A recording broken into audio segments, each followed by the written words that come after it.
এক সময় যে কথার আগে হাত তুলতো সে এখন গালি শুনলেও মুচকি হাসি দেয়। তো বন্ধুর একদিন তাকে জিজ্ঞেস করে, কিরে নেতা, তুই না কথা বলার আগে হাত তুলতি? তখন সে বলে, পাগল ছিলাম তখন তুলেছি, বুঝতে পেরেছি ওই জগতে কিছু নাই, আল্লাহর প্রেমের ধৈর্যের জগতে অনেক বড় নিয়ামত আছে। এত বড় বড় সফল ব্যক্তি যদি ছোটবেলায় লাথি খাইতে পারে, আপনি পারবেন না কেন? আর সবার কথা বাদ দেন, ও নবী, আপনি শুধু একবার বলতেন জিব্রাইল উল্টাই দিত, আপনি বললেন না কেন? নবী রাহমাতুল লিল আলামিন বলে, পাওয়ার থাকার পরও যে পাওয়ার দেখায় না সে তো সত্যিকার পাওয়ারফুল ব্যক্তি। সুবহানাল্লাহ। যার হাতে কিছু নাইতে হবে, দেখ চিনস না এখন, এই আর নাম জানোস না, আর বা ফোন চিনস না, যার তো নাইতে হবে। আর যার থেকে আছে, যার থেকে পাওয়ার আছে সে কি চুপ। যার থেকে সত্যিকার ক্ষমতা থাকে সে কখনো কথা বলে। আপনাকে গালি দিল, আপনি উল্টা গালি দিলেন, ধৈর্য ধরলেন।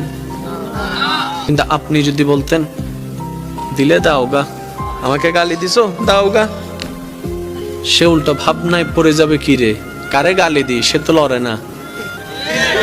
সত্যি করে বলেন তো, আপনাকে কয় মিনিট গালি দিতে পারবে? একবার, দুইবার, তিনবার। গালি কখন ঝগড়া হয় জানেন? একটা দিয়েছে দুইটা দিলেন, দুইটা শুনে তিনটা দিয়েছে চারটা দিলেন, এভাবে কিন্তু বাড়তে থাকে।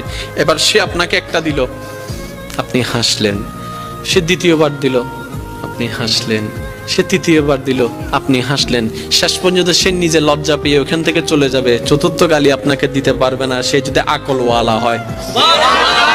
আর আপনি আমি বোকামি করি কি, কি হইছ তুই আরে মারি দি, মারি দাও না করে পুলিশ আই আরো ধরিলে যার গুই তা হইলাম না, আয় তো ন দিতে দিয়ে দে, ওদের মাইজি হনে ওদের আয়, ওদের তুই চল। আমি কি বুঝাতে পারছি কথা? আফটার অল আমরা নিজেরাই নিজেদের ক্ষতি করছি। যদি আমরা ইসলামের ফর্মুলা গুলাকে একটু ঠান্ডা মাথায় মাথায় বসাইতে পারি, সফলতা আপনার কাছে, সফলতা আপনার কাছে। আপনি কি দরকার আপনার? আমি প্রায় সময় বলি, আজকেও বলছি, কি দরকার আপনার যেটা আপনার রবের কাছে নাই?